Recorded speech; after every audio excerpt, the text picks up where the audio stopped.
Welcome, ladies and gentlemen, to another episode of the FireStorm podcast. We are back with another album review. This time, we're checking out a long-anticipated album from STARSET called SILOS.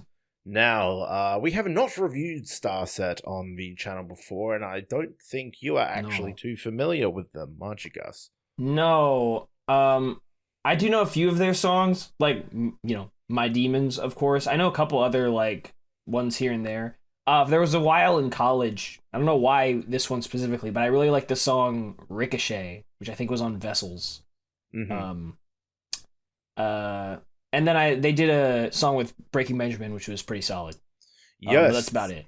Yes, that's how I came to be aware of them, was Waiting on the Sky to Change with Breaking Benjamin, and then I slowly went back and listened to all their albums, and I'm a big fan of them and their prior iteration. I think it was called Downplay, who they were before. Actually, something really cool. I found a YouTuber, musician who made the effort to recreate a few of their STARSET songs that were originally Downplay songs, because they performed a few of them live as Downplay before they rebranded into STARSET. And so their version of it's like a heavier rock version of My Demons.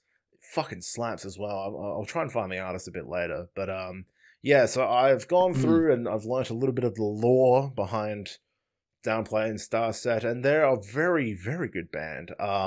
One thing they are a bit notorious for, which we're gonna probably hear a lot of today with their new album, they really like doing outros to all their songs. Like, they like having fucking it's like a 3-4 minute song, and then there's gonna be like 30 seconds to a minute of an outro. I don't know what purpose it serves. I don't know if they blend into the next songs. I think most of the time they don't. They're just kind of their own thing. So they're big on storytelling through their music. So this is going to be cool. Interesting. Yes. Yeah, STARSET. See, I think I've talked about this before on the channel, but when I was, this was already 10 years ago. Just shoot me already. But when I was like a teenager, like 16, 17, I was really into Red, the band Red, who are really heavy on the string elements. It's very symphonic rock style of rock metal that they do. I was really into them when I was a teenager. They were 70-80% of what I listened to on a daily basis. So they were always doing, because this was before Gone had come out, which was their 2017 album, where they kind of changed things up a little bit. But I always thought of Red as like the symphonic metal band that did that really, really well. And STARSET was kind of this like mythical thing that I had never touched. It was like a legend. It was like the legendary opposite of Red, who instead of doing symphonic stuff, they had a lot of like electronic elements in their rock music. So it was kind of almost the polar opposite of the same, like the opposite side of the same coin. You know what I mean? That I didn't really look at. I never really listened to them, but I'd always known about them, but I never really dug into their stuff. So this is going to be the first time I ever listened to one of their albums in full. Sweet. So this will be fun. And a few things, as always. We obviously cannot play the music out loud, so we will be doing countdowns into the songs and hitting play at the same time. You're welcome to listen along with us via whatever platform you use. It also appears that a few of their songs are intros into the next songs, as like Scenes, Rise of the Messenger, Temple of Milton, the Anti-Hero's Journey. I looked at it earlier. There's a pretty dead giveaway. The intros are lowercase and the actual songs are uppercase. And half the length. So yeah, we'll be going through the intro songs directly into the next songs without pausing. So just keep that in mind as well. And would you mind if I plugged briefly, very quickly? Go ahead. I know exactly what you're about to say. Go ahead. Yes. My second book in the series, The Protector Volume 2, is coming out September 25th. I'm excited about it. I'm already going to a bunch of conventions and shit to try and sell it and to try and do things with it. And yeah, I'm just excited. There's a giveaway going on. Check out my Instagram and Facebook, TrentJM27, to enter the giveaway. I'm keen. I'm excited. I've begun commissioning my artists to do prints, so I'm gonna make some prints as well for the conventions I'm going to.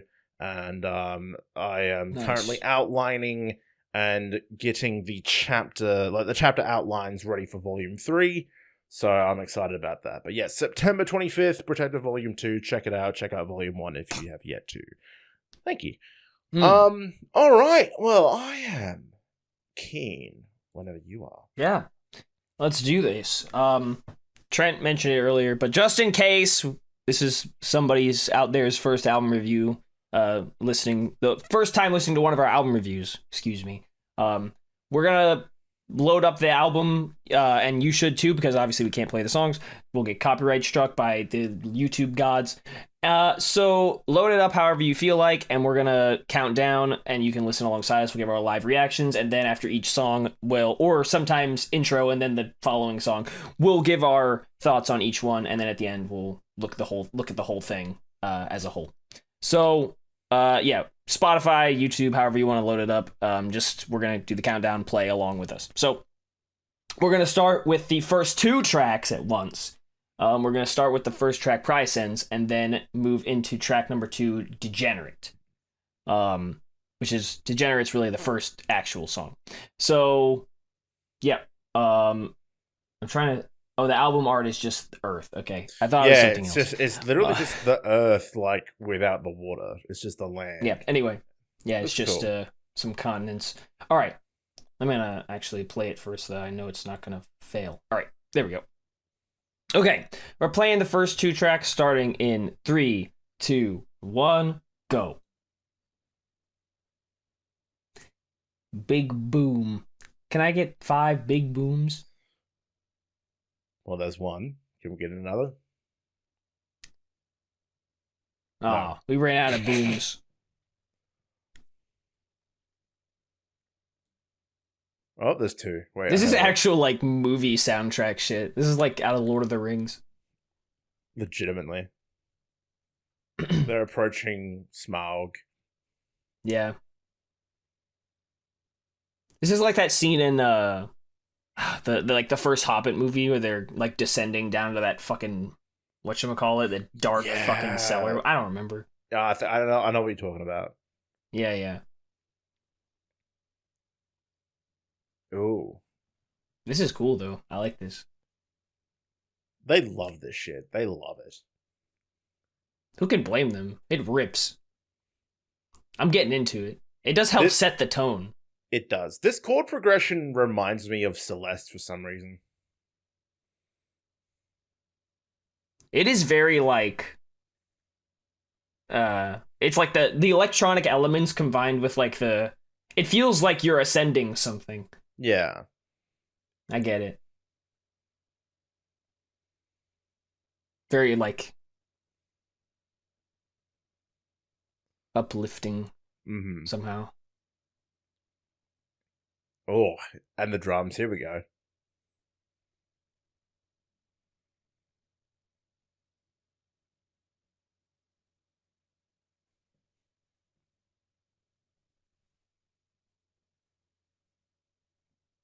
Brr. What's about to happen? This is the jump scare. Ended quite peacefully, actually. Alright, we're now into Degenerate.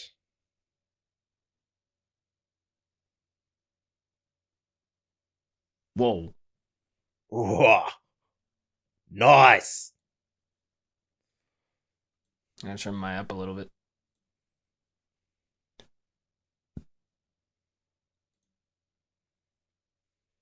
I hope not. It sounds dangerous.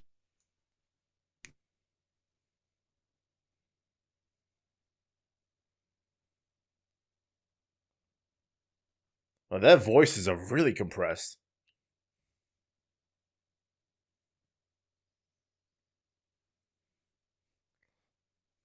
When did this turn into corn? Holy shit! I was not expecting that at all! Oh! Fuck yeah.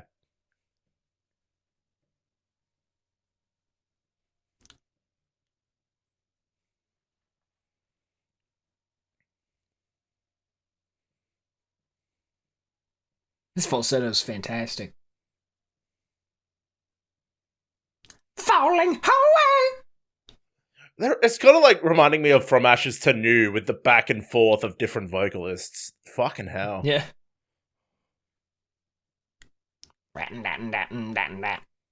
Degenerate.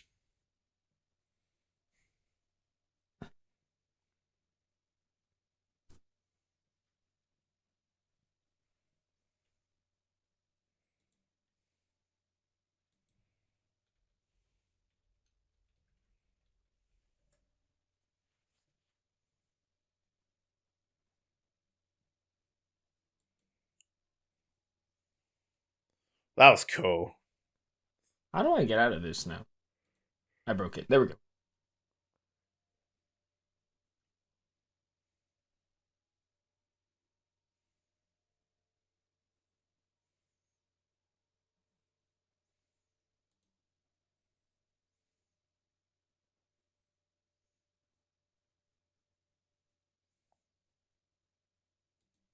Oh, man.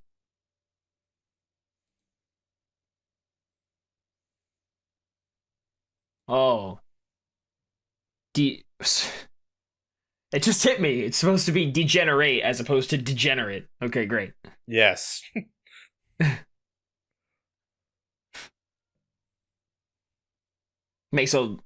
Fits their vibe a lot more, I'd say. Jesus Christ. That's the jump scare. Wow, wow, wow.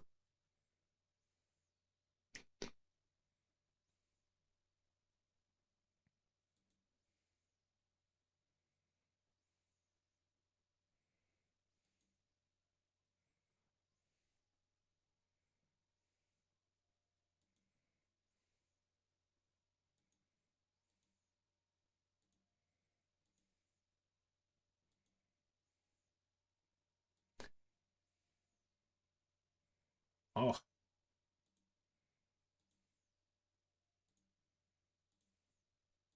Whoa. Holy fucking shit. What a way to end that song. Damn. Oh my god. That was so fucking intense, man. And you know what? That was like the first STARSET song that didn't end with an outro. That just that abrupt ending. Holy fuck. That did feel a little short to have an outro. Oh yeah. No, that caught me way off guard. Holy shit. Wow, that was intense the whole way through. Yeah. And like that was quite the song. I felt like am I right in saying they blended heaps of different elements together and made it fucking work? Like it sounded like there was so much happening there. I felt that was pretty normal, at least from what I've heard of STARSET. Because at least, you know, like I said, I was really into Ricochet for a little bit. That also had a lot of like electronic elements really in there, blended with like the guitars and stuff. That was definitely more of like a hard hitting song that I've heard from them. But man, I really they just have a unique style, don't they? They really like have what they're doing figured out. Like I feel like they've been going for so long. It's one of those bands, right? You know, name any one. We just listened to 3 Days Grace, right? 3 Days Grace, Breaking Benjamin, a lot of, like, even Skillet, you could say, even. Skillet changes things up sometimes, but, like, they're one of those bands that have been going for, like, STARSET too. They're one of these bands. They've been going for so long. They just have what they're doing figured out. And they do it really well. So, like, it's such a, like, this is, again, I hate to keep, you know, I won't say the example, but like we keep pushing on it. You listen to a STARSET song, you immediately get it, right? Like, oh my god, I like this is what they are. This is what the kind of vibe they're going for. They're filling a very specific niche, and it really does work. Like, it's one of those things that like music is so subjective. Like, it just like how it resonates with you. Like, it's STARSET's one of those bands. It's just like if it hits you right in the I don't know, whatever spot decides whether or not you really like something, like it's gonna hit you hard because they just have exactly what they are figured out so well. I have to appreciate that about them, because like I think, you could say this about, again, like Breaking Benjamin. I think this applies to them too. You could probably criticize them. I hate to say it, like, feels premature of me to say after the first fucking song, but like, it sounded a lot like that's almost exactly like the same style of song as Ricochet. Like, it's the same kind of like lower, kind of like more laid back verses and then into a more intense chorus. And it feels like the vocalist really like sings exactly the same style every single time, at least from what I've heard. And you could use that as a criticism, but at the same time, I think they probably are good enough that they differentiate each song from each other enough so that it's not super samey. Like, this is their style, right? Like, this is exactly what they're doing. So I have to appreciate that. I think that was a pretty dang solid for the first song. Really gave me the right frame of mind going into the rest of this. Yeah. I feel like especially with STARSET, I think their style remains consistent and like evolves only as much as technology evolves. Like, that's what a lot of those electrical elements were in that song. But I think the messages of each, like, I think STARSET is a bit more of a band that focuses on different messages for different times, which is why they don't always have the most consistent release record for music. Like, sure. I think it just depends on the time. Like, I believe this was between Horizons in 2021 and Siloses? I don't know. Silos in 2025. It's the biggest amount of time between album releases they've had. And from what I'm seeing here on the Genius.com website, which isn't always accurate, but from what it says, definitely looks like this song is targeted towards the use of AI and how like humanity is becoming like degenerating and falling apart with its constant prominent use, which I felt that a little bit, especially with the chorus of like a bending till we break, degenerate, and like, yeah, I understood that message. Sure. So I think, yeah, you're right. Whereas their style remains the same, it's the message that alters. So it's going to be interesting what the rest of this album holds, if that's the case. And I do feel like that is a lot to take in from one song. I think we will have a decent amount of unique songs in this album. I think there will be more to come that stand out in a different way. Yeah. Right. Okay, so moving on. Track number 3 is the title track, Silos. And we're just going to get right into it. We're going to play it in 3, 2, 1, go.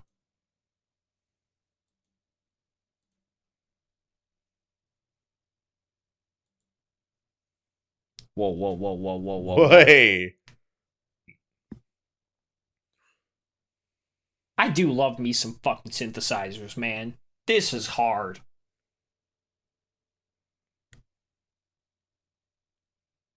Come up.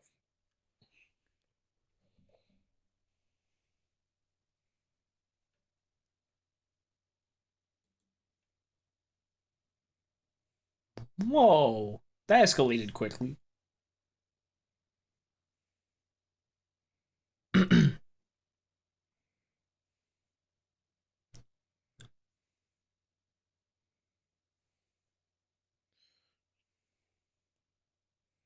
Whoa.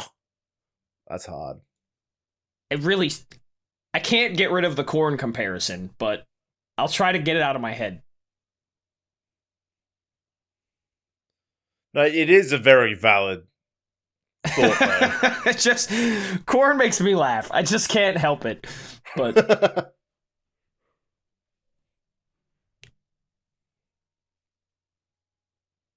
oh, I dig this track a lot.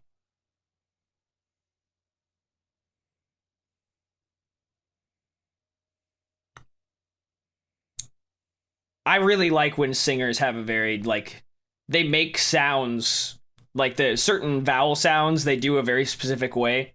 Mm-hmm. I really like when that happens. Yeah. Makes them stand out a bit more. Makes them stand out a bit more. Yeah. I didn't quite nail it with that, but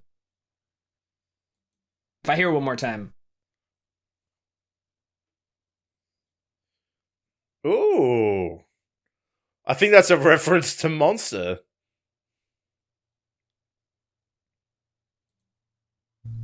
Reberry.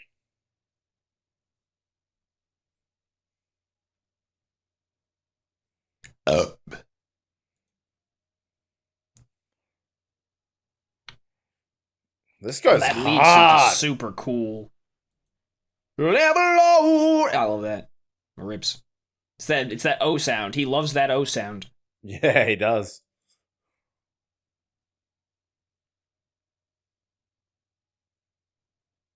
Where it goes. Yeah, that's it.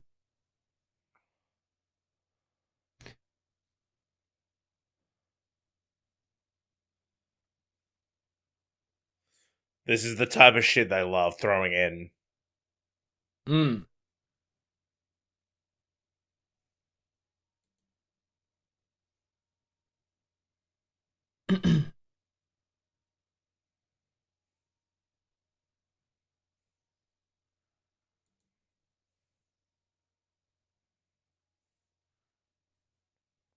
I love that octave. They really boosts the width of the lead.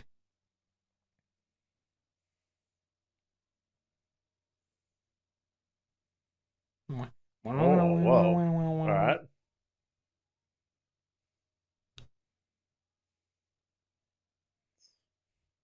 I love that lead synth here.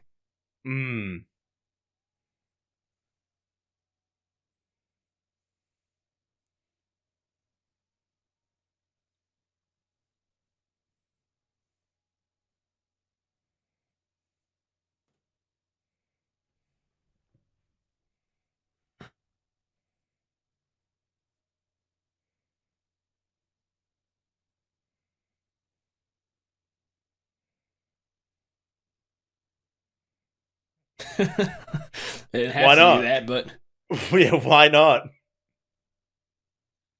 Holy fuck. Jesus Christ. That was cool. Fuck, I like that man. track. I felt like if I sat in like a movie theater and just like watched the music video for that, I would be so inspired for like a week. I actually felt like I was in like a space museum, and that was like the soundtrack to like a 3D exhibit they had or something like that. That was what I got with that one. Like that was spacely and ethereal. That was fucking that was cool. Mental. My God, like I think one thing I've noticed is they like to play with the mix of the vocals, as in like it's mixed in a certain way where it's like to emphasize a certain point, they'll either make the ending of like a sentence go higher or lower, and like I don't know if it's just the way he's singing or if that's the mixing. I think it's the mixing, but like there are parts where it quiets down towards the end and lets the noise take over, or the Korn-esque voice take over for the next part. And I've fucking love the way it's built together. You're right, it's such a unique style that I can't imagine a lot of other people trying to do this. I'm just imagining them trying to perform this shit live. I think it would be really hard to do this live. Like it's such an out there style. Yeah, it would be tough. It'd be a lot of backing tracks. Yes. Yeah, I like that. That was good. Okay. So, I don't know if I actually said. I just I like that. It was a cool. The chorus was nice and catchy, which I appreciate. I think they could have used. I would have preferred it if they used like the speaking voice. I won't call it the Korn voice. That's mean. But I would have preferred it if they used the speaking voice a little less. I would have preferred a little more singing throughout the verses. But Um, yeah, super cool. Overall, really well built track. I like it a lot. Um, okay, we're gonna play the next two together. Track 4 is called Rise of Messenger, and then we're gonna go straight into track number 5, Dark Things. So we're gonna do that in 3, 2, 1, go. So Rise of Messenger, obviously, this song is going to be about the app, right? Messenger, right? The Facebook True. app, right? Facebook Messenger. Mm-hmm. Mark Zuckerberg This is an introduction. is an alien. The Zuckernator is here. Mark Zuckerberg is an alien. Meta AI is taken over.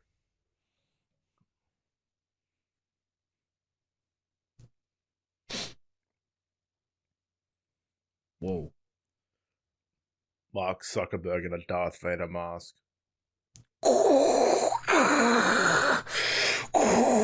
I am your Facebook friend.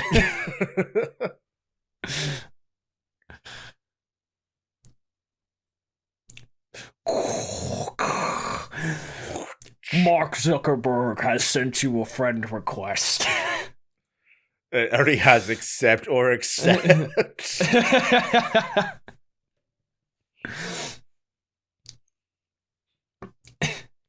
You cannot ignore.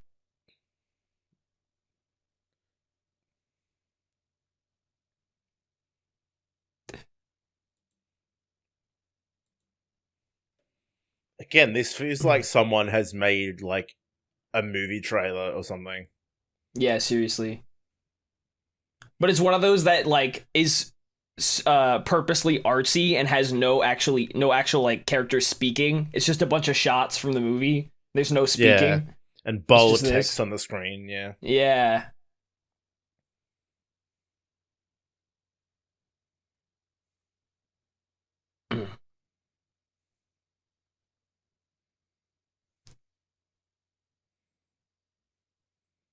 I don't know what message this is trying to interpret, but it just sounds cool. Mark Zuckerberg. Mark Zuckerberg.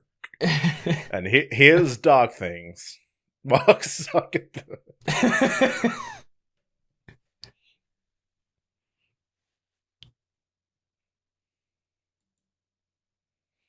Mark Zuckerberg. Okay.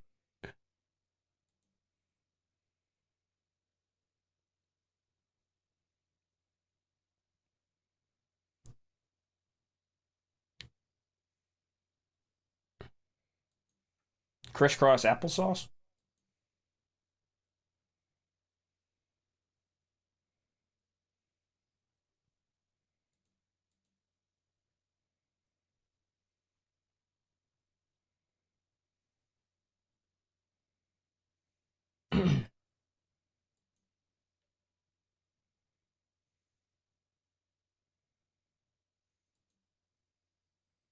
Oh, Oh. banger.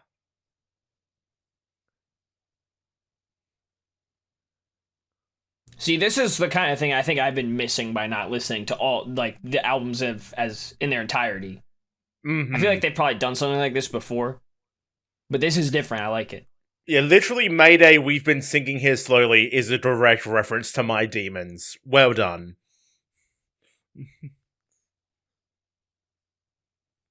Love that.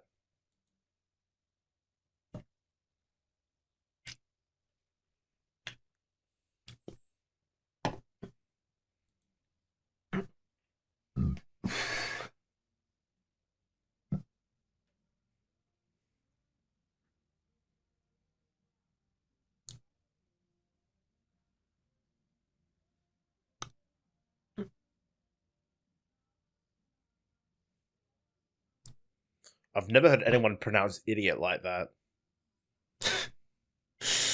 He did it for the rhyme.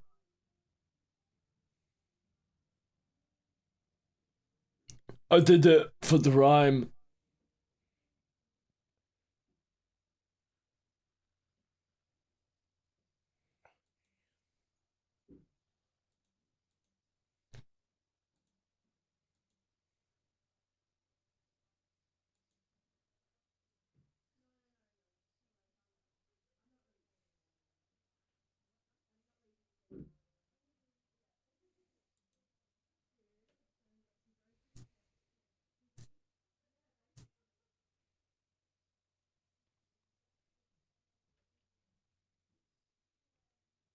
Ooh.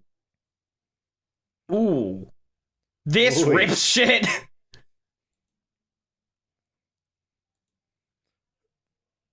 How it works with the drums is incredible.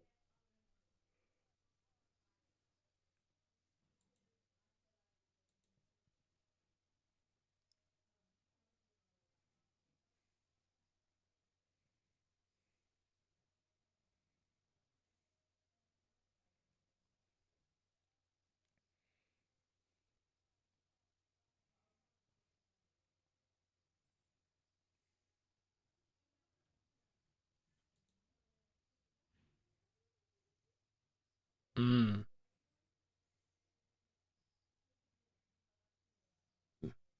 Man, they blend their guitars really, really well. It's like you can't really quite hear it's all the way there, but you can really feel that it's there. Yeah.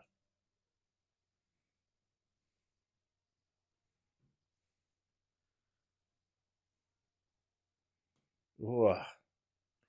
The extra layers.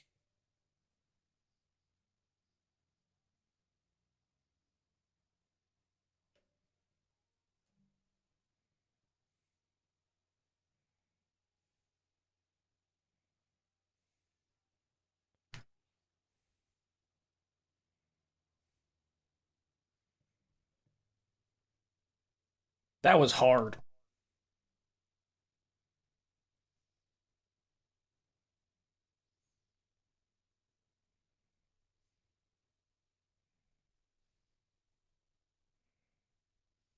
Damn.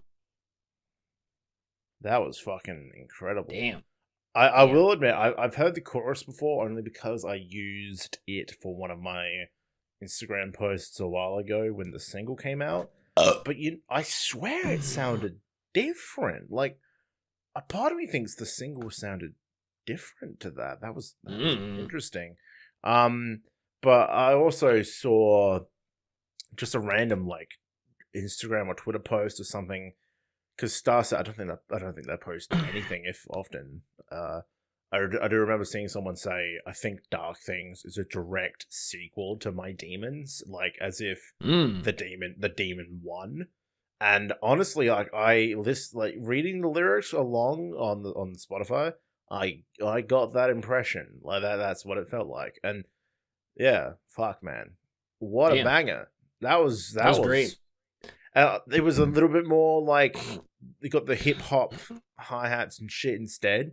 The tappity tap fucking going away, and then it somehow still blended in everything perfectly with the drums. Yeah. Like it was a bit more less heavy, but still just as dramatic and intense. Like that was incredible. Yeah, I really like it's it's just like it's something I've heard from a handful of bands who do more dramatic songs like this, especially in rock, where it kind of starts off with elements that they don't use quite as often, and then it builds, and by the end, like you've got the full guitars in and everything. Especially when you have the chorus a couple times without the guitars, and the guitars come in for the last chorus. I think that's a really cool way to build a song. Especially works for this like more dramatic I guess like message that they're trying to get across. Like the lyrics were super dramatic. It like kind of intense. Just even though the vocals were much softer than the other two songs we've heard so far, it felt like he was speaking into my soul a little bit. So it was almost haunting. It was really well done. Yeah, big fan of that one. Great stuff. Moving on. Track number 6 is called Shattered Dreams. And we're going to play it in 3, 2, 1, go.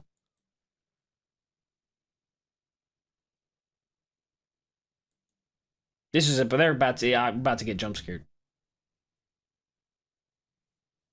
I feel like I'm about to get jump scared. Maybe. Okay, no. They at least had a drum fill lead in. That was nice of them. I'm back in space. I'm Yeah, floating seriously. away. This is like what plays at the climax of like Interstellar or some shit. Yeah, true.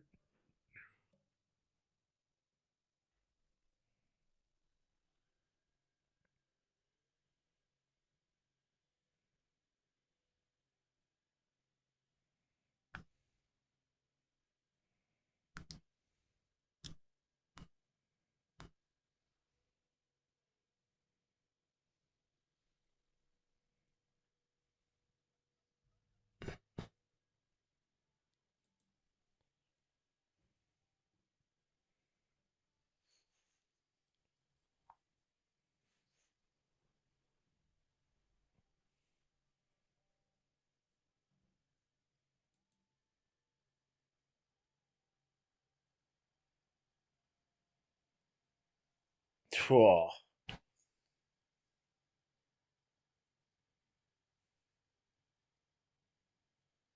It's the same but different. yeah. That's impressive.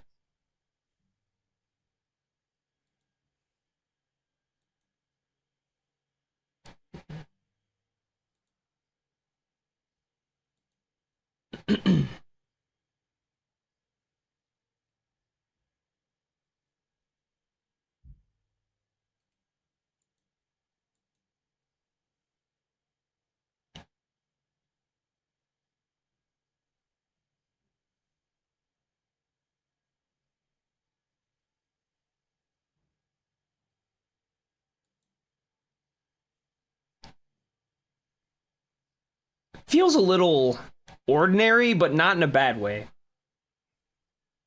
Yeah, like it's the most stripped down average song, but it's Yeah. still got so much going on. Yeah. It's still very good. Very solid.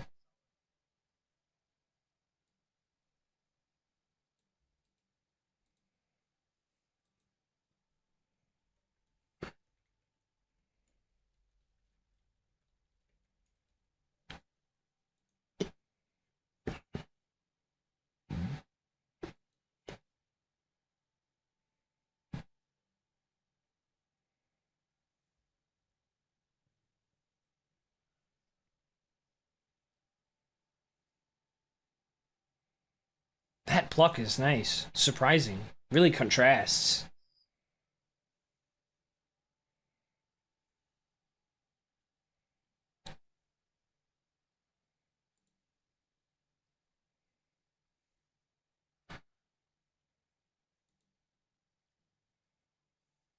Ooh.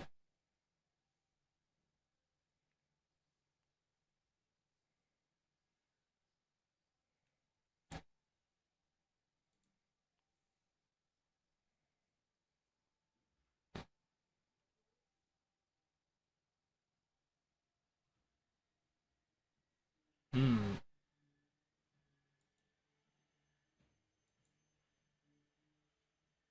Oh. Oh.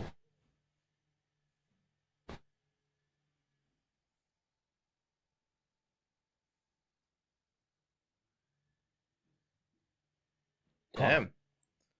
All Nice. right. I did a little bit of research. I think I know why it was the most average sounding compared to the Oh. rest. It's actually a cover. Oh. It's a cover of of Shattered Dreams by English musical group Johnny Hates Jazz from their debut studio album Turn Back the Clock from 1988. Wow. So I don't That puts you in a... understand why they decided to do a cover of it, but yeah, I looked at the lyrics side by side. It is the same. Yeah, it's just a cover. Well, Red did a cover of a Sia song one time, so nothing's out of the realm of possibility. So yeah, I mean, it puts me in a different frame of mind to criticize it as a cover, especially because I never heard the original.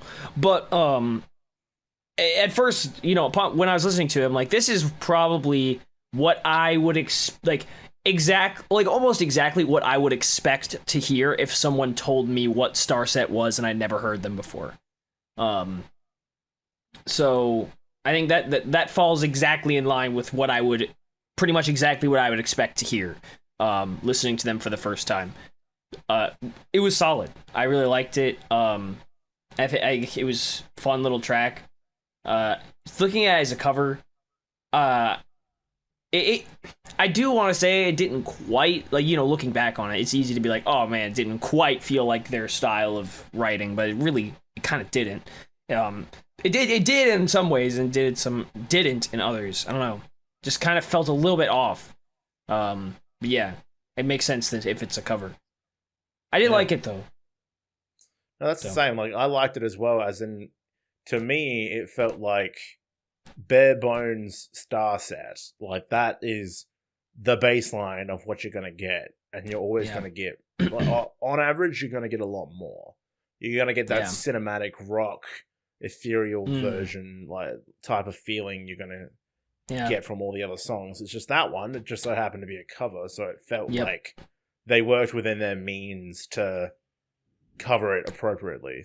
And 1988, who knows what the style was like in 1988, so I don't know what the original was going to sound like. But if it was a jazz band, it probably was way, way different. So that's interesting.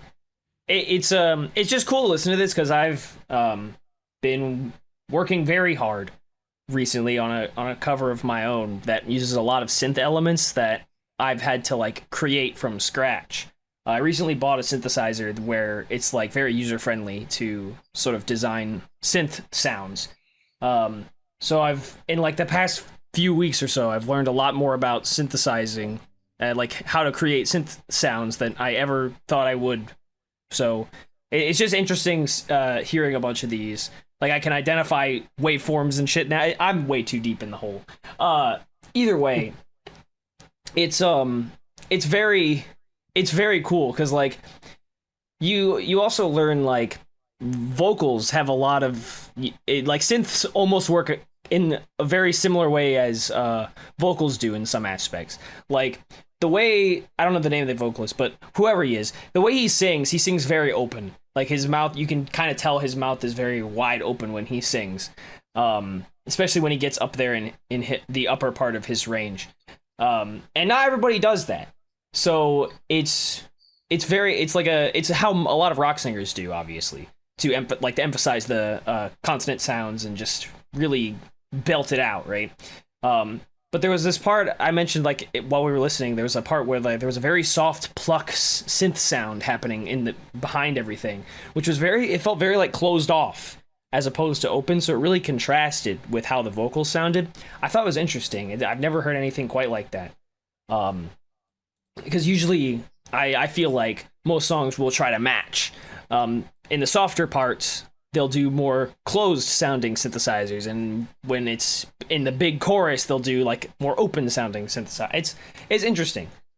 That's just my mindset going in, but I wanted to point that out because I thought it was fun. I've never heard anything quite like that before. But anyway. So for future reference, the singer is Dustin Bates. Dustin Bates. Yes. He's been singing the whole time. I don't know.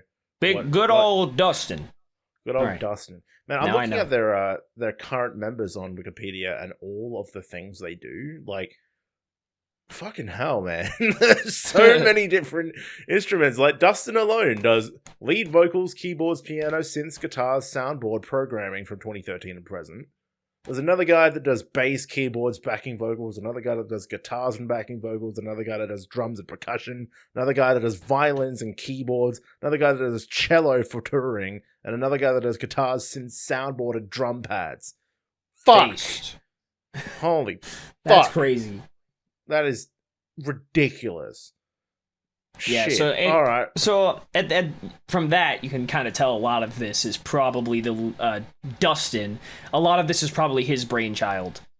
So that's interesting.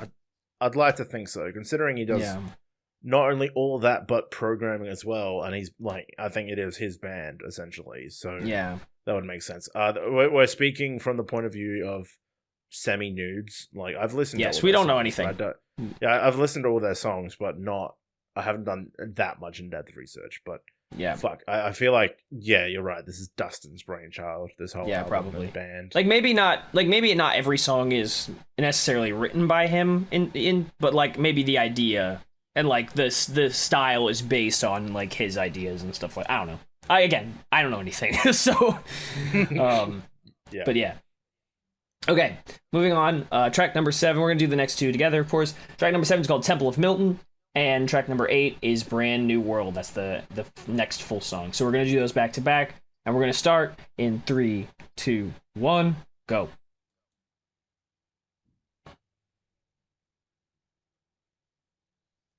Oh, and put the kids to bed. Brave New World has bad words in it. Yep. Oh.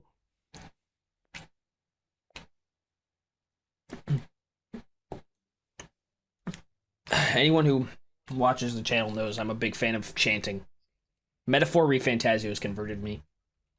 Monk chanting, what stuff you cannot understand. I'm a big fan. It just sounds dramatic and awesome Yeah. every time.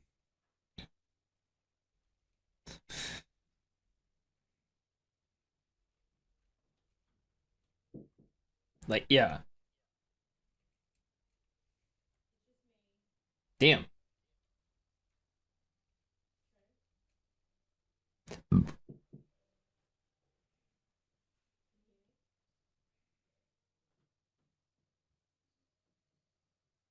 Oh, I love that.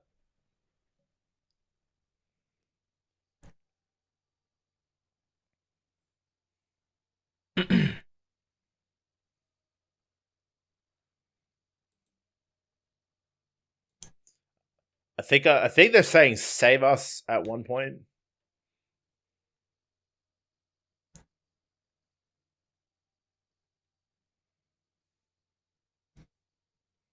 Hmm.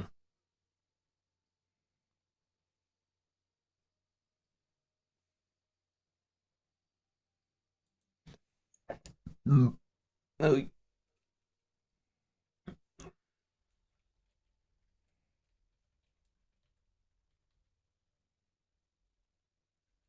Yep, definitely.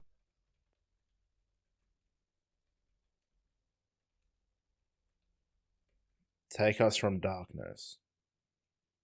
Well, okay. If you insist. Whoa. And I have to preface, I have heard this song before. Oh, okay.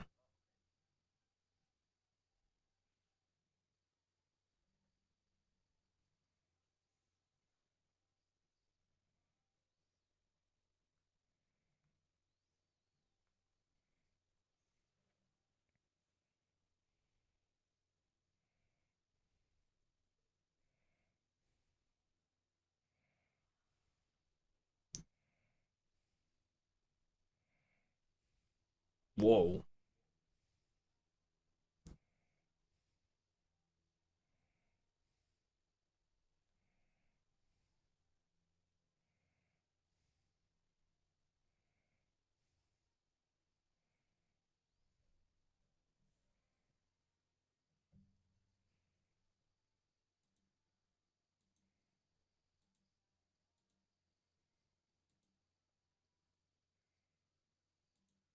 Whoa.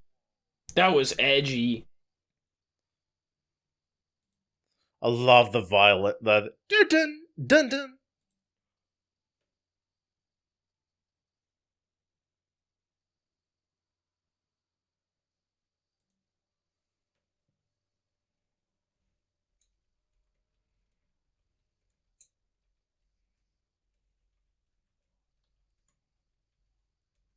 Whoa.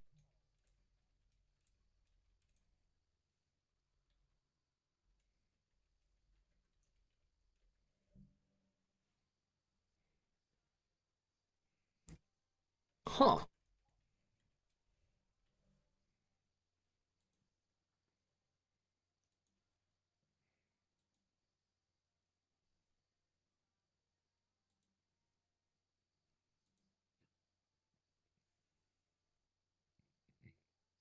Man, now that I was trying to find where the symbols were and I found the open hat in my way to the right in my right ear, and now I cannot hear it. Now it's like really loud because I found it.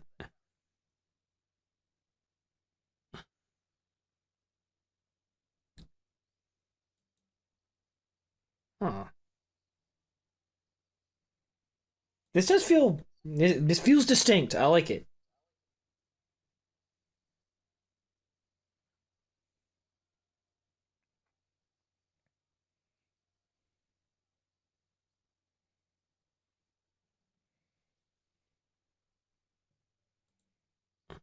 All right.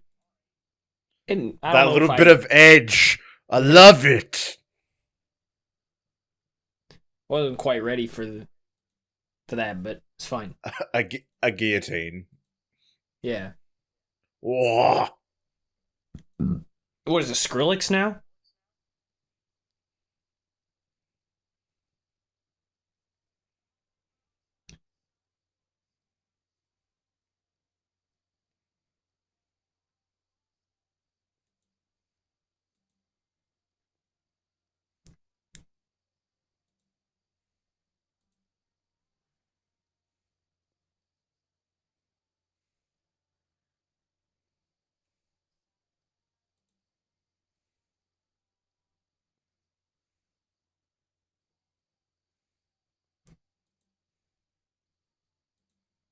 Damn.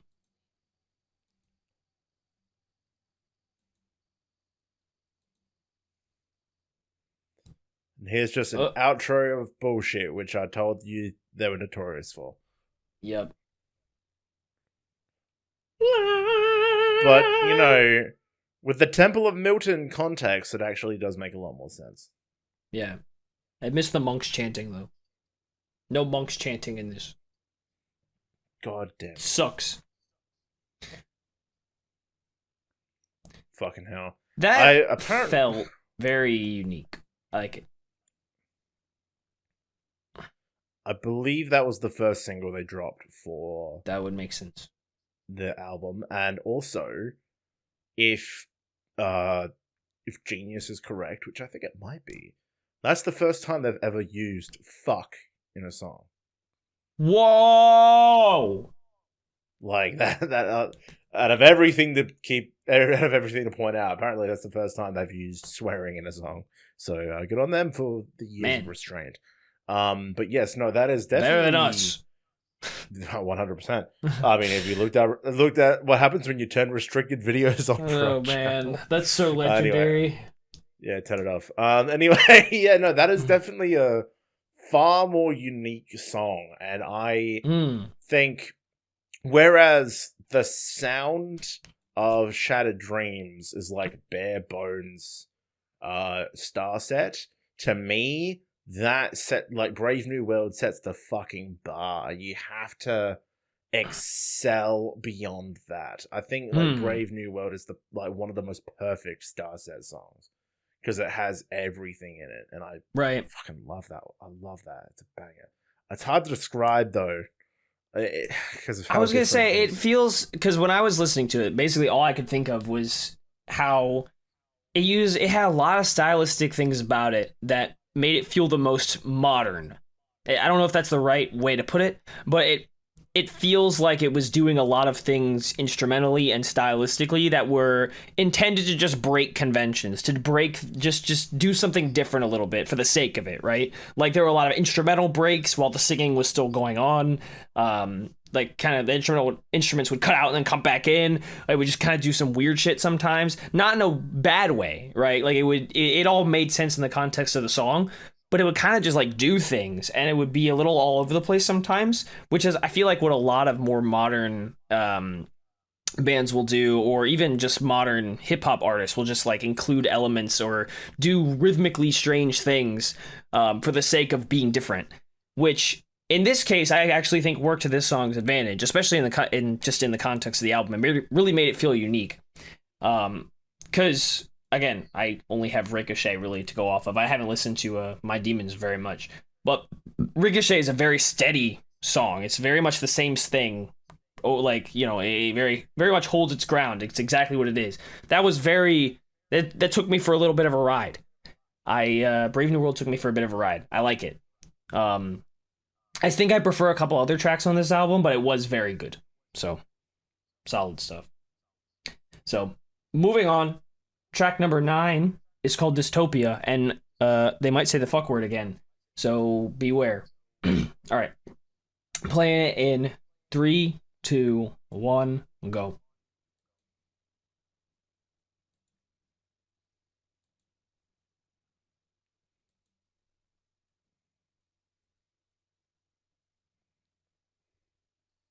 Now we're talking. Some chanting, love it.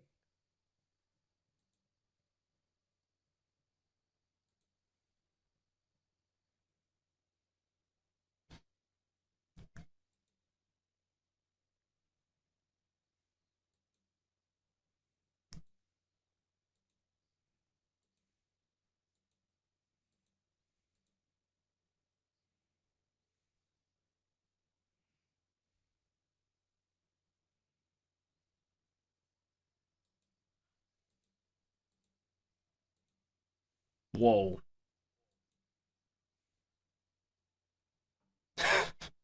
No way, he's giving out free IT advice.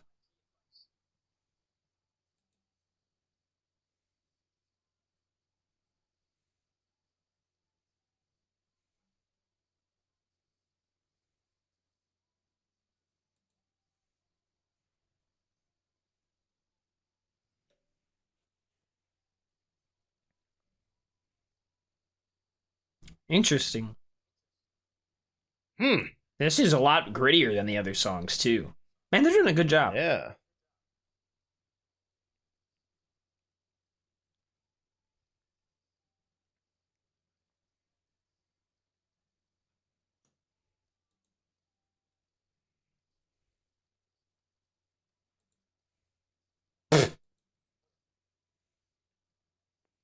Fuck school!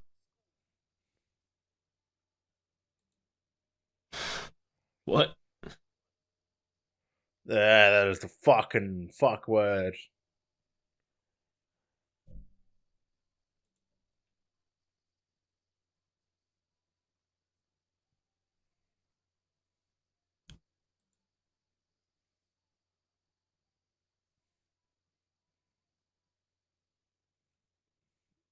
It's very gritty. Jesus. Yeah.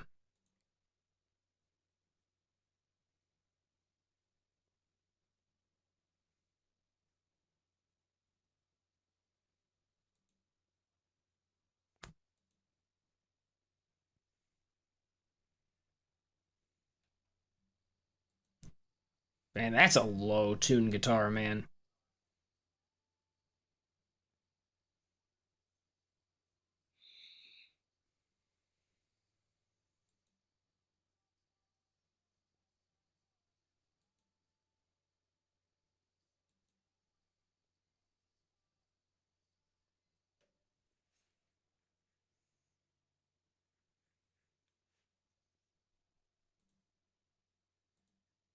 Okay, I won't do it then. Imagine 100 people telling you not to play with fire at once. It's like, alright, man. I won't do it.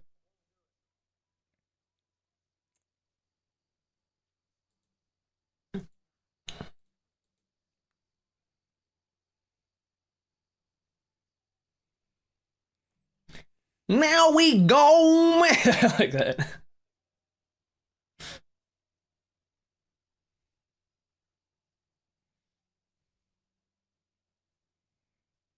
Almost had it. He does like a ow.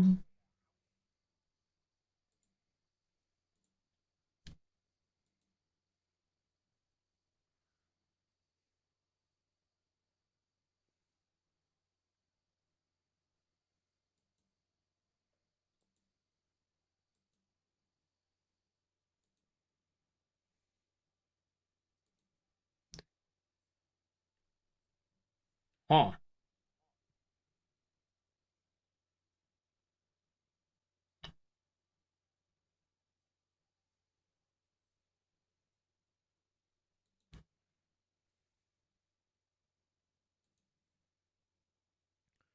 Whoa. That was such a unique ending chorus with I'm surprised they don't do that more, where it's group chanting for like Hmm. more of their songs. I'm surprised that is very unique placement and very unique way to do that. Like, Yeah.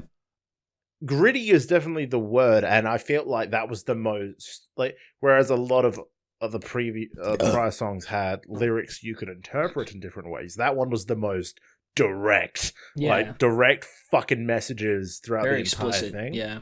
Mm-hmm. And like I will be honest though, like it's still amazing, but it's a bit down for me as it on like the scale of the rest of the songs. Like I enjoyed it still, but not as much as the rest so far. Like that's the first one where I've been like, not as much. Okay. I was on. I think I enjoyed it about the same. I think they've, like I mentioned, I think they've done a pretty good job of differentiating each song in the album so far. Um, it's been slightly different each time, which I really appreciate. I think they've done a pretty solid job of keeping it in their niche while still changing it up a good amount for each song so far. I really like the way that was built from a component standpoint. I really like the sound of the guitars, the sound of the drums. It all works really well. Um, I think, and yeah, like you said, really explicit lyrically, just very solid. I not even much to say about it. I think the chanting was a little interesting.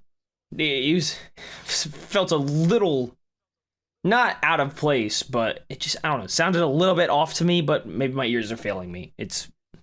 I don't know. Could just be me. But either way, it was totally fine. If I listen to it again tomorrow, I probably won't even notice. So, um, all right. But yeah, solid stuff. So moving on, track number 10 is called Head Over Heels, and I do believe it is the longest song on the album. So Probably we're gonna with a play. substantial intro and slash outro. I can Yep. imagine. Like, Yep. only reason I could see that. Yep. Okay, so we're playing it in 3, 2, 1, go.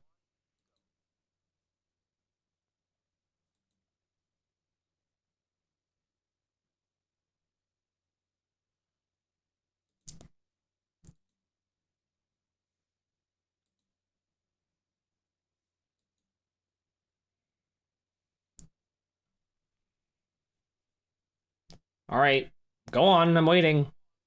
Come on, hurry up. Oh. Ooh, vocoding's cool. Okay.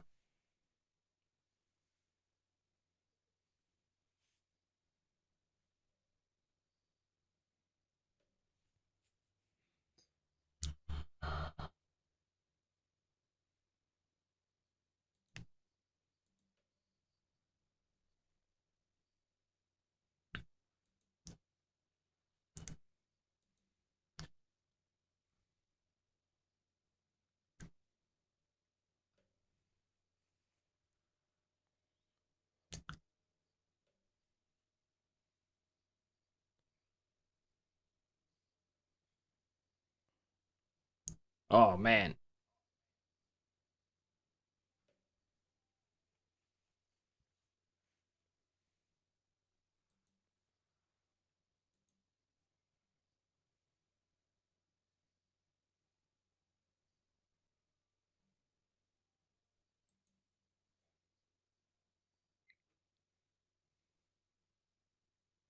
Ooh, God. Jesus. I kind of, I was like, oh, maybe they won't do it, and then they did it. They always do it. Again, they're able to do something different again. Yep. Mm-hmm.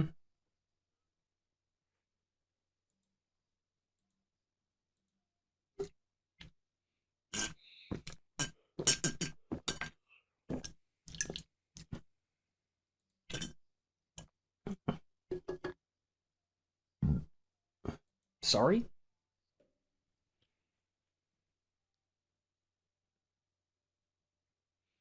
It's hard to be a man when there's a gun in your hand. That's what I heard. I think that's the actual lyric. What they're calling the military pussies.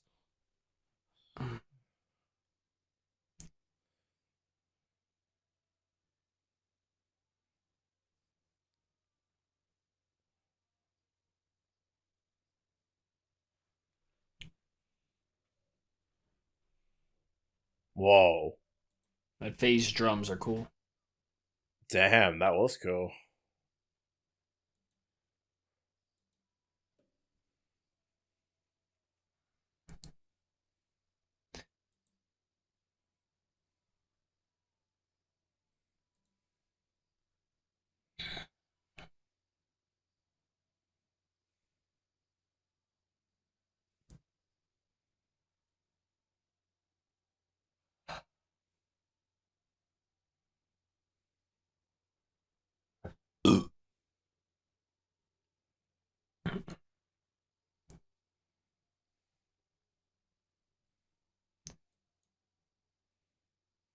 Man, I like that lead synth. Sounds cool.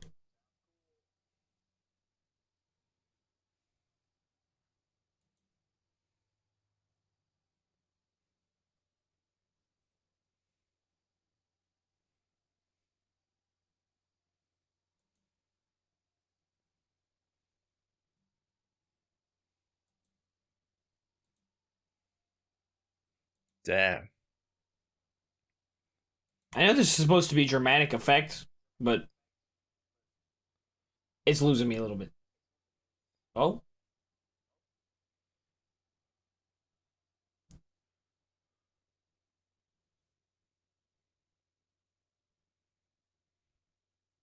Definitely the most repetitive song. yeah.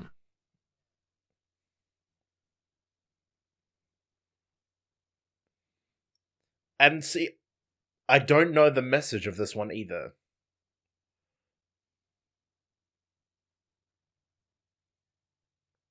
Not bad, but yeah, it was a little. Got a little Yeah, repetitive not towards the bad, end. but not bad at all. But I was Mm-mm. so like, what is happening right now? Yeah. Like, I didn't understand any of that. I am so confused. I thought it was just awesome when he was going like, oh, like that. Yeah. That alone was just really cool. And I was like, Mm-hmm. okay. And then we're head over heels about something. I don't know what it is. I'm confused. Shit. That was okay. That was weird. Yeah. Little, yeah, I'm kind of with you. I don't really understand exactly what they were going for with the message, but it wasn't like, again, we did say while it was going on, like, it's another something a little bit different. And again, I gotta keep up the praise for that. Like, we're I think 7 out of 10 full songs in, and they've still kept that up. That's pretty good. Um, so, but yeah, I think it was structured a little strangely. Um, I don't, looking back on, I don't mind the just repeating the little vocable like fade out, like whoa. I don't mind that. I did repeat it a little too many times for my liking, but it wasn't bad. Um, so yeah, I don't. It was the most forgettable, I think. Yes. Partially because it was a little repetitive, but also it just I just couldn't quite nail it down. That's weird how that So works. It's the most repetitive, but that also means it's the most forgettable. yeah, That's so weird. But it's so true. yes. But yeah, okay. So moving on, track number 11 is called Sway, and we're gonna play it in 3, 2, 1, go.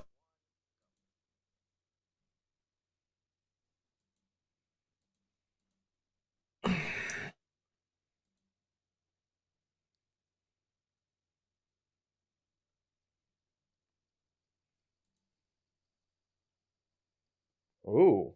I like Okay. this. They're so creative blending things in like this.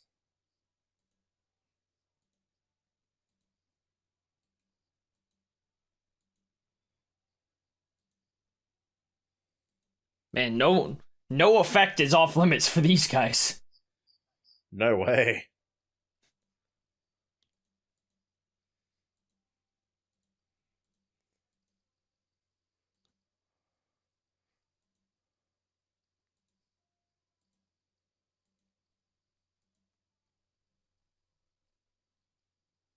This is kind of a vibe.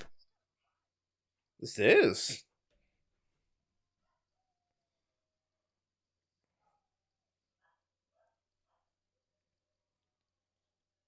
I wouldn't mind if the whole song was just like this. Yeah, right? It's a comforting vibe.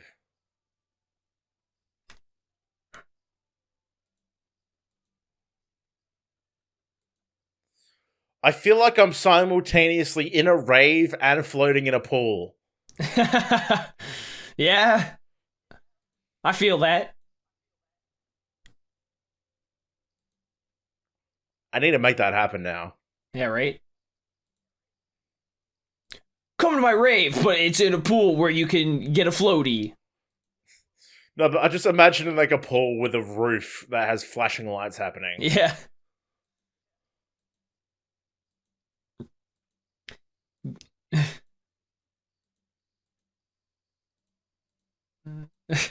Get a little circular flamingo floaty and lay back while you listen to this song. Absolutely.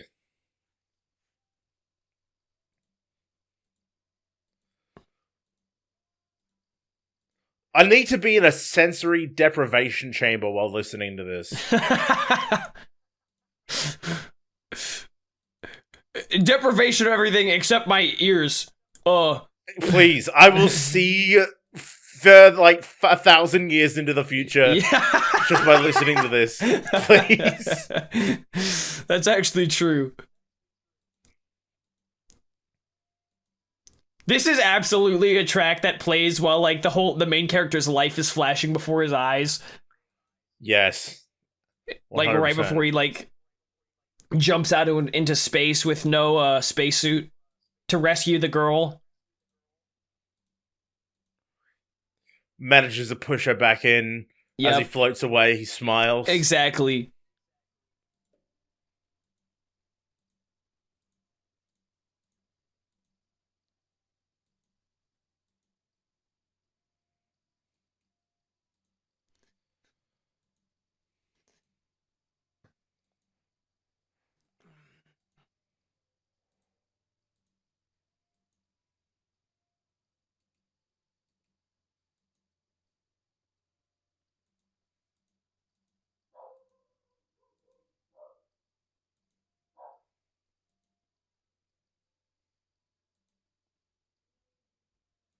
Fade out.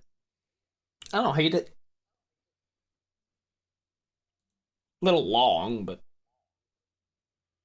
yeah, that was a bit repetitive at the end, but so 17 seconds left of the song. Yeah, I know, right? I'm like, this is a long ass fade out.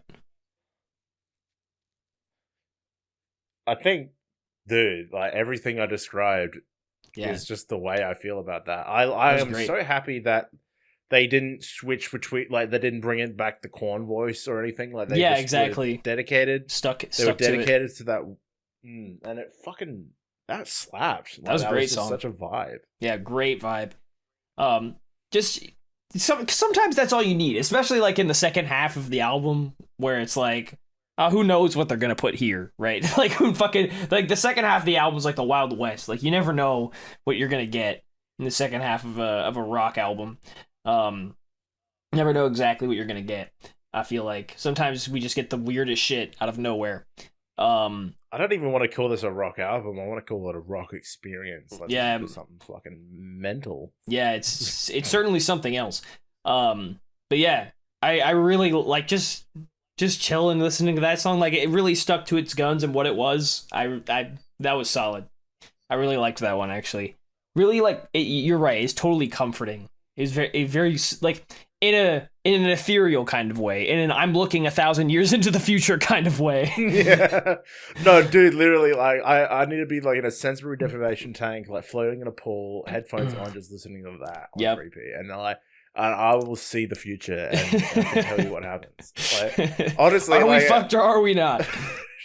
yeah, no, we're fucked, but it doesn't matter. I'm just Yeah, listening to this. this rips. But yeah, no, honestly, it's that I can imagine is one of those songs where it's comforting and it's solid enough where I can have it on repeat while like doing Yep. my activities, like writing or something like that. Like, Yes. that's gonna be one of those songs. It doesn't change itself up enough to like shake you out of your focus. You're exactly right. Exactly. Yeah. Sometimes those are like the ones that get the most replay value, you know?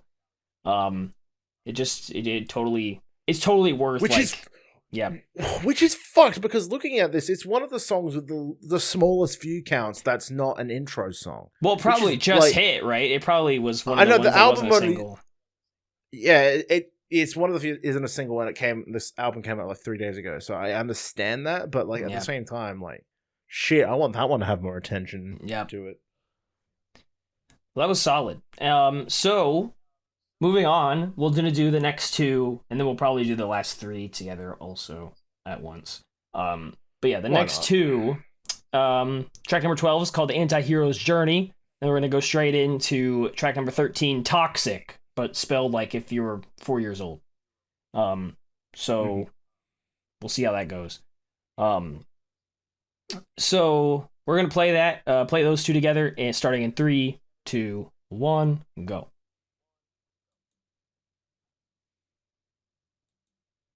If the anti-hero, I don't know who the anti-hero is, but if it's not Batman, I got no idea. It's the only anti-hero I know.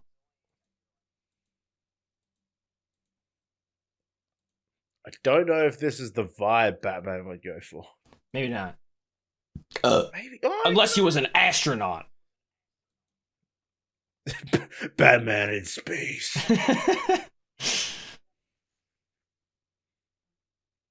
That's kind of a banger movie idea. I'm not gonna lie to you. I'm gonna do it. I'll write it. Batman in space. Time to search fanfiction. If someone's done that. Fanfiction.net, please. Batman in space.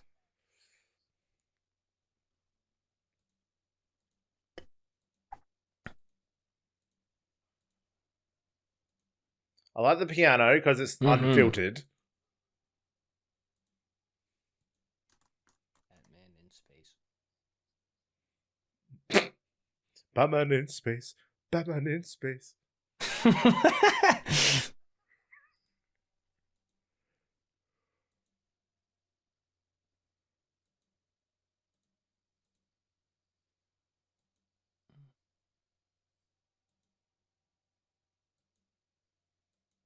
Well, there's none called Batman in space, but it does seem like there are some where Batman goes to space. Oh, yeah, no doubt. Yeah. Okay, this is toxic. Batman. Because you're Batman.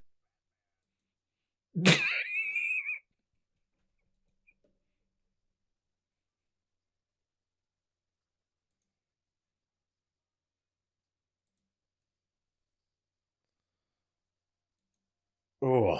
AI? Yeah, I know that.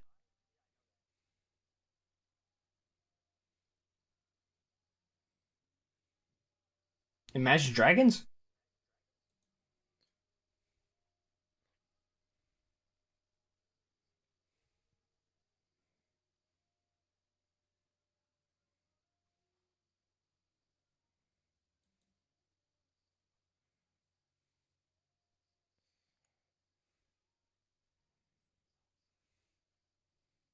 Whoa.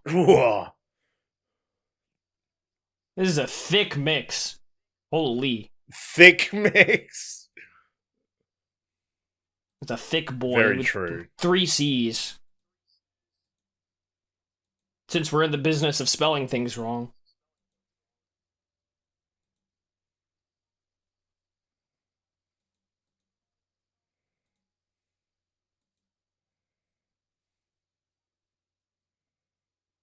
Hypocritical mass? Jesus.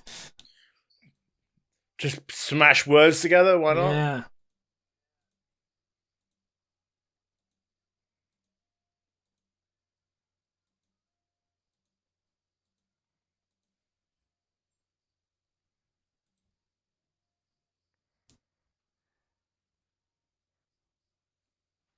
Toxic. Toxic. Toxic. Bob, bob. Hop Bob.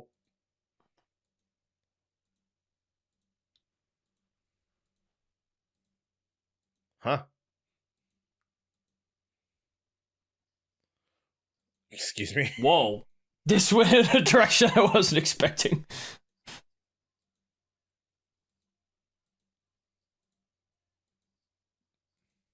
Well, They just went fucking balls to the wall with this and said, let's do whatever we want.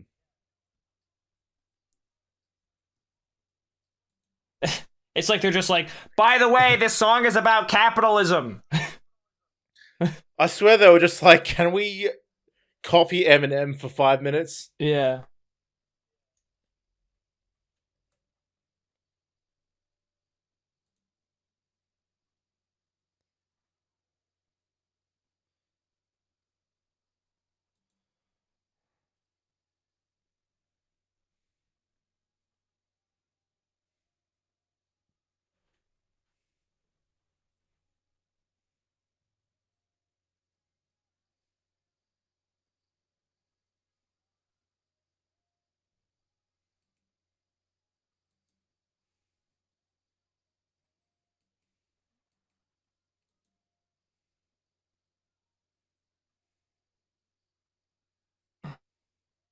It's a nice power behind this chorus, though. I like it.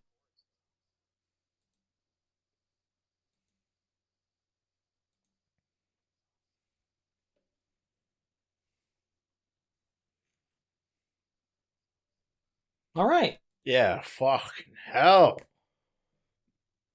That one, I felt like I was being punched in the face every time he said toxic. Like, Yeah, right? holy shit. That was certainly a song.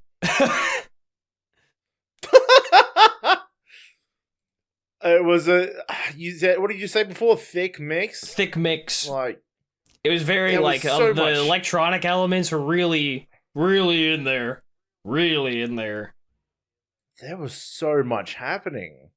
I was that blew me away. Like, I could only imagine like hearing this when the singles came out, because I anticipated an album was coming despite the fact that it had been a while. So I purposely was just like, I'm going to ignore the singles. I only heard Brave New World. And I can only imagine when Toxic came out, I'd be like, did someone else make this? This is so, like, I don't know, like, kind of aggressive messaging. In the nicest way possible, that was fucked. Like, holy shit. Like, I liked it, though. Yeah, it was the good. Weird thing. Like, holy shit. You know, there was one other Dystopia that felt like very like gritty, and there were a couple other ones that were like very like Dark Things was kind of haunting. Toxic was aggressive, is the word I would use. That was, yeah. I'm not sure how to even. I mean, it was solid. Like, you know, I don't really have any criticism from you know, compositional perspective, performance perspective. I mean, it was fine. I don't know how much I'll go back to that song if I do it all, but it wasn't bad. It was I've very added interesting. it to my.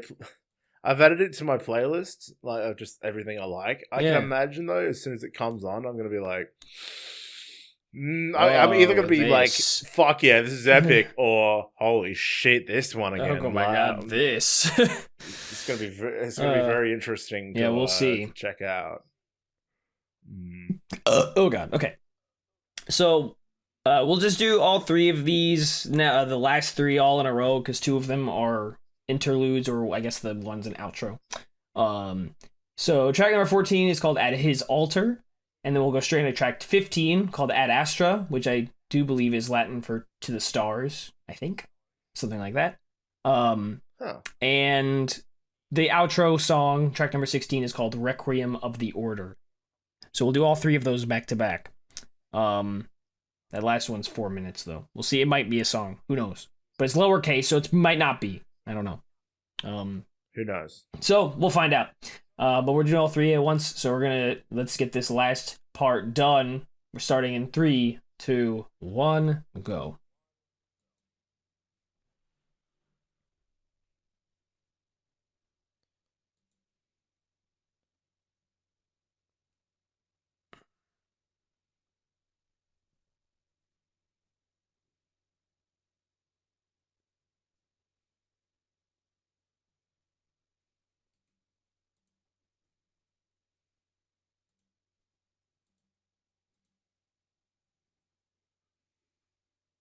The world is coming to an end. Yeah. This is the dramatic song that plays when, like, the asteroid's about to hit. Hmm.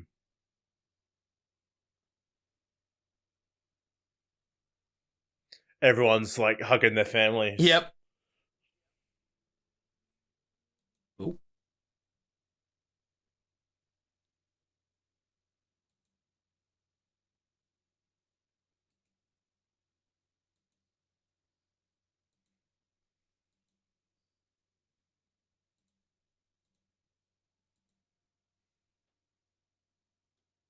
Oh, man. I thought we were at Batman's altar. Lame.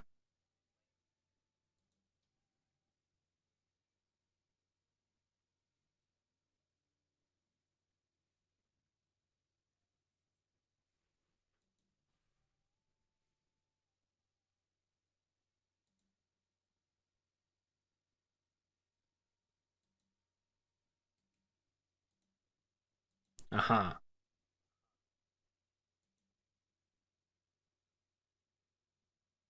Whoa.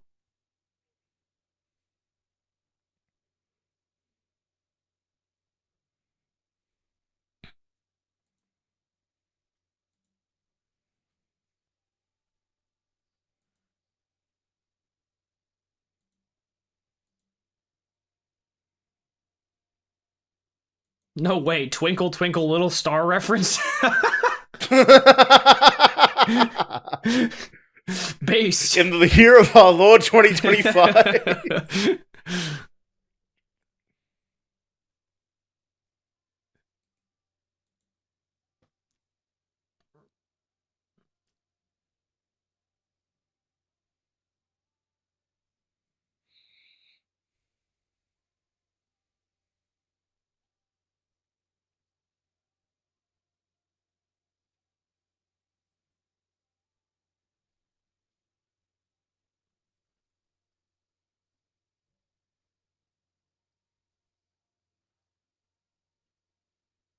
Man.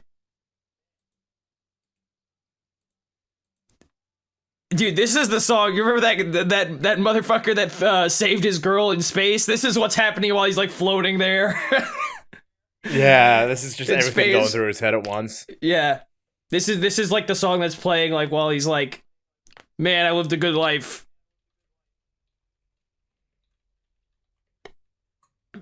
Reminiscing about his girl. Yeah. This is intense, man.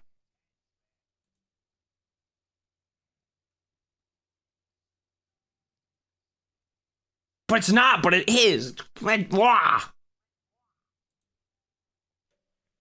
Man, it's cool. I like it.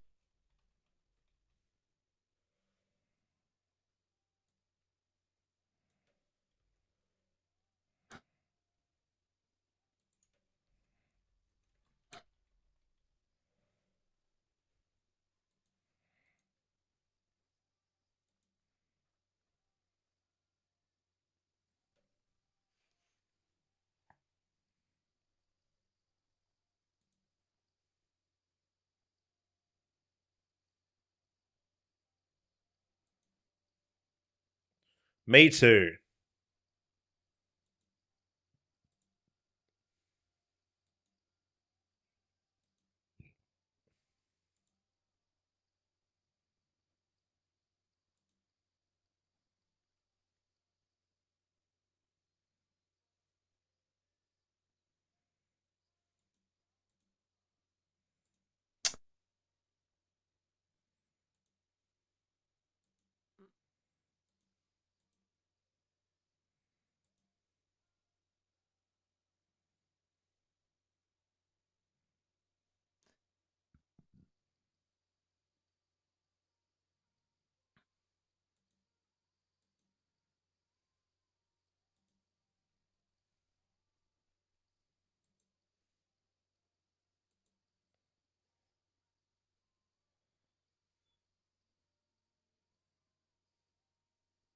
I imagine when he's singing that part, his mouth is like, his jaw is like on the floor.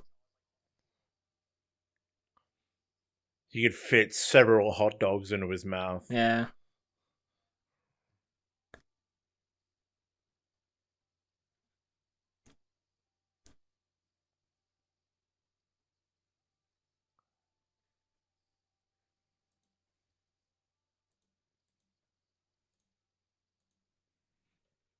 You're right, though. This is the perfect song for just floating through space. It really is.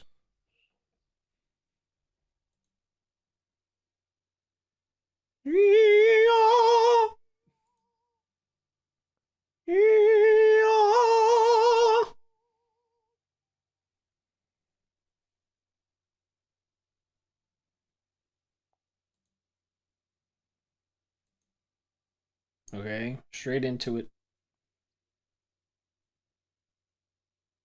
What's about to go down?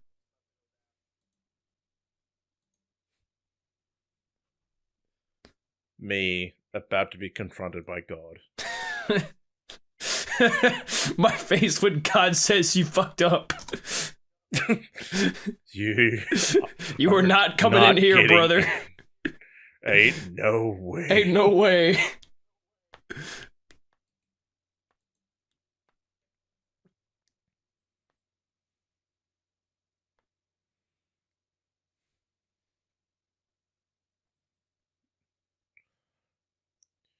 You shouldn't have killed so many birds with your gun. Well, guilty as charged, sir. Sorry, God.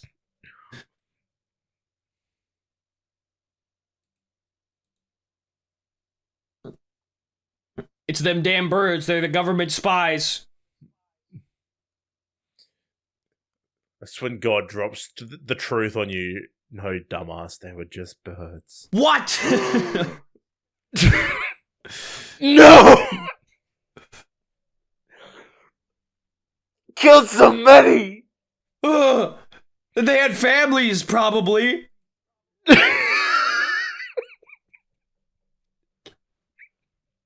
I'm not gonna lie. I think I told you this. I used to be fucking terrified of birds. I would kill them. You might have mentioned that once in your life. Yeah. Maybe. I think you might have mentioned when that. I was younger, it was like, it wasn't that I was super afraid of the birds themselves, but like they would always like suddenly flap their wings and like take off and like fly right past my head and shit. Like that shit's terrified me. It's like being jump scared. Yeah, they're good at that. Yeah.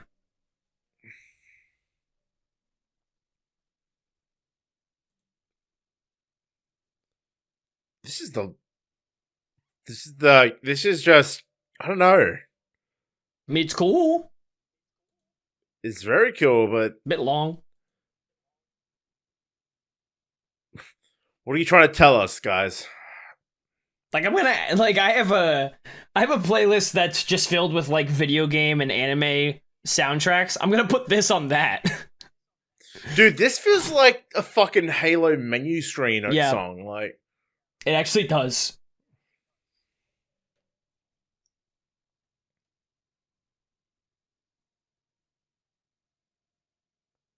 I'm actually gonna do that. Hold on. As well. There we go.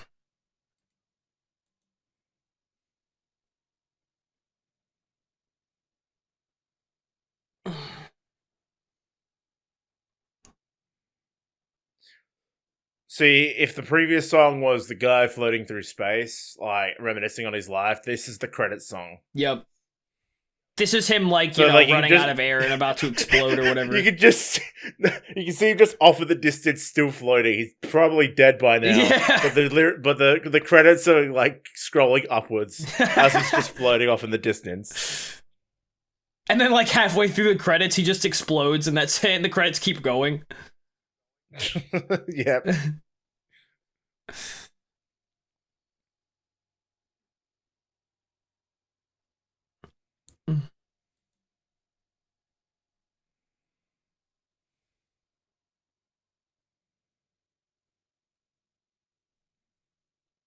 Well, that made up for, like, all the outros that we didn't get in this album. I know, like, I think they purposely made a choice to not do that as much, and I mean, fair enough. Yeah, fair Because enough. it was a bit like not unnecessary. So I think, yeah, you're right. That was probably to make up Yep. for everything. Shit. Anyway, All right. Ad So, Astra. Ad Astra. Yeah, back to that one. Yes. Oh, that was really good, and I think did it like that one a served lot. well as like the end, Hmm. because it felt like, yeah, this is it. We're done. Yes. You're gonna die. You're in Oh, space man. and you're gonna die. So I really enjoyed it. I'm struggling. I'm struggling to remember things. I'm just thinking. It was of a very guy exploding in dramatic. space. For me, I actually think that might be one of my favorites at Astra. I think that was really, really solid. Oh, damn. Yeah, I thought it was really good.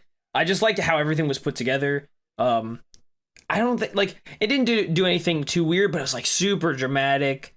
I really liked the way it sounded. Especially when it got towards the end, and then what's his name, Dustin.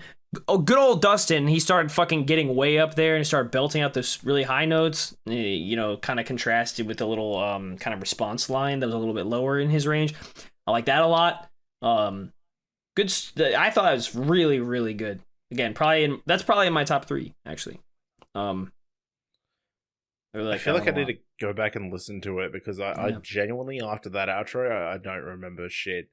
Well, you can just need to go back and. I mean, if you just do it real fast, because I have some. I mean, I don't have a lot of any. I don't really have anything significant, but I do have like some thoughts about the whole album. Overall, I do think you're right. It's an experience. It's kind of like Red. Again, I compared them to Red at the start of this. Red's albums are usually an experience as well. Typically, I always like to name this one. It's my favorite Red album. It's probably everybody's favorite Red album. But Of Beauty and Rage, it is like the gold fucking standard of like dramatic rock albums to me. Like, I don't know if I've heard a better like symphonic rock album ever. I think Of Beauty and Rage is practically perfect. And that album is an experience. This album is also an experience. I imagine a lot of STARSET albums are kind of the same. But there's the thing I have to praise it for, and you know, I said this at the I said something a little different at the start. Whereas when we heard Degenerate, I'm like, okay, so maybe this is what the whole album's going to be like, because this is what this kind of STARSET I am at least somewhat familiar with. This is the kind of style I know that they do. But they did throughout the album. They changed it up. That's probably my highest point of praise for this album as a whole. Is that because I'm kind of excluding the interlude stuff. That for me it's cool that they're there, but I don't really care. Each of the 10 songs, they felt distinct, which, while still falling into the STARSET niche, which I really appreciate. I do like. It's something that you can only really pull off when you're so familiar with your own style and what you're capable of, that you can do that. So I have to appreciate them for that. They really nailed it in that aspect, I think. You know, not everyone was as much of a hit as some of the others, but I do think they did a great job keeping each song distinct from each other. So for that, I definitely like it. Each song was really solid. Like it definitely felt like, yes, there was certain messages that they want to get across, especially with how more and more fucked the future looks as time goes on. How more and more bleak our humanity's future looks, because it's not looking good, sports fans. No, it's not. But it is interesting. So I do appreciate that about it. I don't really like. Again, we kind of mentioned each song, so I don't really feel like I have to really go back and talk about any one specifically. But I do like, just overall, I think it was really solid. Like, I think they did have something they were going for, and I think they got it. So you know, I didn't like some as much as I liked others, but for the most part, they put together a really solid album, and I enjoyed myself, and that's what really matters. I enjoyed myself listening to this. So, fair play to them. Since we do these, and Well, I'll go ahead and mention my top three as well. I think my top three for this album, my top three favorite songs are gonna be, and not in no particular order. I think it's Silos, Dark Things, and Ad Astra. I think those are my top three favorites. That's fair. Have to mention Sway though. Very good. Yes, absolutely. I have to reflect a lot of what we talked about throughout the whole album, like the cinematic orchestra, like space feeling that we got throughout the whole album. I am just in genuine awe how they made everything distinct, and perhaps because they put in that much time and effort to make everything distinct, it made certain songs stand out, like, in different in ways that made them less impressive to other songs. Like, I don't think, like, Head Over Heels and Dystopia, like, Dystopia was gritty, Head Over Heels was, I don't know what the fuck that was, to be honest with you. Like, they were distinct, I remember them, and I did listen to Ad Astra, that was, I just quickly listened back to that, like, skimming through it, and it was unique as well. And whether they serve a purpose or not, I think every song here is designed to serve a purpose, and we just don't understand. We're too stupid, and that's fine. Yeah, I think some of it is vague, but a lot of it is, the message of this album is, like, you're right, the future, we need to do something, because things are going downhill, and we need to do something, and I am in complete agreement. You know, everything that's happening right now is genuinely fucked, and I know that they made all these songs prior to a lot of more recent events, but, like, fuck, man, like, AI is running rampant, like, dead internet theory is becoming more and more like a reality nowadays, and, like, government control and everything that's happening in America, the UK, and Australia with, like, the internet, like, that is running rampant, and then, like, everything to do with governments, you know, governments have always been fucked in some regard, but just seems like every day there's a new piece of news of things just getting worse and worse, and all that rage and all that feeling of emotion of either hopelessness or, like, the desire to fix things, it can be expressed in numerous different ways throughout this album, and I think they've done a fantastic job of not only blending in those messages and continuing to just turn the notch up with their style as it evolves throughout time, as it, like, just continues to get a little bit better, because I think this was one of the best albums they've done in a while. Like, obviously they've only done like 4 albums, but it's one of the best ones in my opinion. And even callbacks to older songs, like Dark Things definitely had some references to My Demons, and I could definitely tell there were more references in the middle there, and I love stuff like that. I can also appreciate the fact that they had so much fucking happening. Like, I read out the list of all the instruments and the different fucking band members. Like, there's so much happening, but it is somehow condensed into these 3 or 4 minute songs, which is why they probably feel the need to do these interludes and these outros, is because they've got a lot they want to get off their chest. So I love what STARSET are doing. I think their message definitely got through with this album. For the most part, to us dumb. Yeah, we are stupid. Humanoids. So we are very stupid. In regards to favorites, I am a little bit biased to the singles. I think, I don't know, it's tough. Sway, I do think Sway is comforting. I love that as well.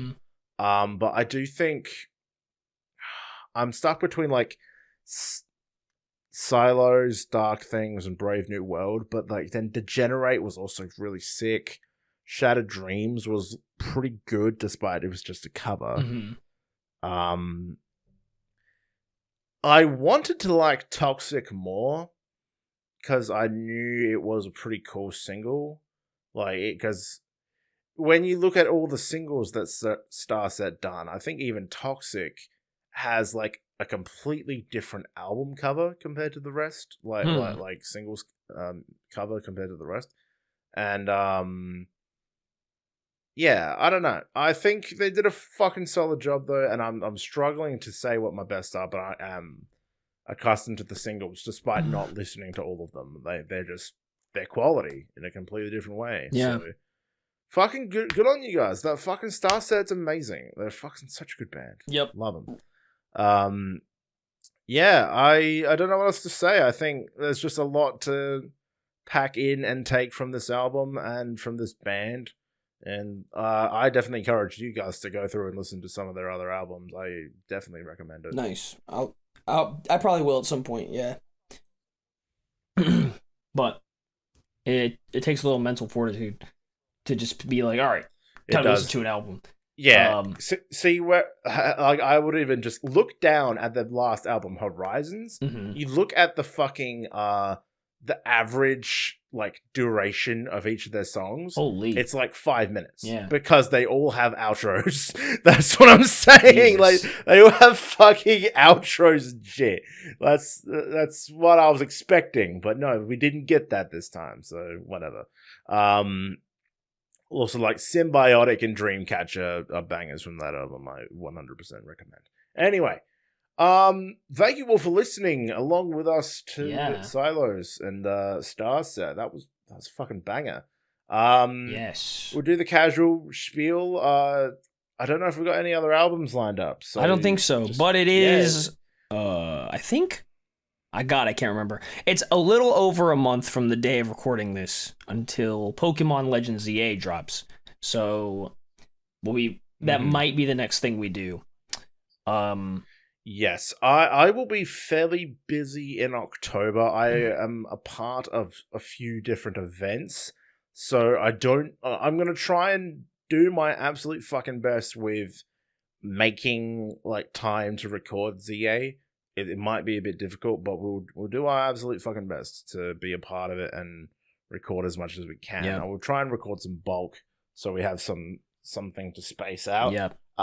Whether that like I was gonna even recommend this to you, Gus, if there was at any point an opportunity to get other guests on, like if I am absolutely just flat out, like get someone else on to like fill in a space, like that might even be something to do. Like I recommend. But I will definitely do my best to make sure I get to most of the recordings and experience all of ZA, because it looks interesting. Like I know I've kind of talked shit before, but I am at the end of the day, I'm still a Pokemon fan at heart from my childhood, and I am interested to see what ZA has to offer, and especially after Legends. Ironically, I think anyone who would be willing to come on and record is probably going to be playing the game, so it'd be a little redundant. But yeah, fair. We'll see. See what happens. I mean, honestly, I'm not in a huge rush. Like, if we do a lot, like day 1 or day 2 or whatever, I'll probably be fine. So, and if you can make time not on your Saturdays but on your Sundays or whatever, whichever day, that might be helpful as well. Yeah. So. Yep. All right. So yeah, because I can always usually if I make plans during the weekend, it's like the day before. So if I know ahead of time, I'll just plan around that.